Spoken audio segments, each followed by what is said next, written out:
ايه رأيك نرسم هنا؟ المكان ده فاضي، نرسم عربية سباق هنا. ايه رأيك؟ لا. ليه لا؟ ليه كده عشان ايه؟ عشان مش عايز اخسر. عشان مش عاوز تخسر، يعني اللي هيبقى هنا هو هيبقى فاز وانت كده العربية بتاعتك هتبقى خسرت. بس عادي، دي مجرد رسمة يعني. عربية هنا او هنا، ويبقى عربية بتاعتي وبتاعتك الاتنين ماشيين جنب بعض، هو يلعب وينبسط ويبقى شارك في حاجة وخلاص، مش مهم يفوز او لا. يلا بقى، هترسم عربيتي هنا ولا هنا؟ هنا.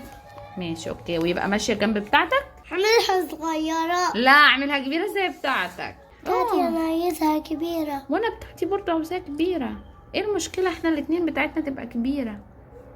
انا بقول بتاعتي ولا بتاعتك هتفوز؟ بتاعتي ولا بتاعتك اللي هتفوز؟ مش عارفة، انت ايه رأيك؟ مين هتفوز، عربيتي ولا عربيتك؟ عربيتي. عربيتك؟ لا عربيتي.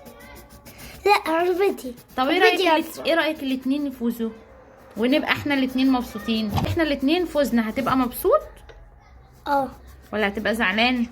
هبقى مبسوط. برافو، تبقى انت مبسوط وانا مبسوطة، كده احنا الاتنين فرحانين واحنا الاتنين هنفوز.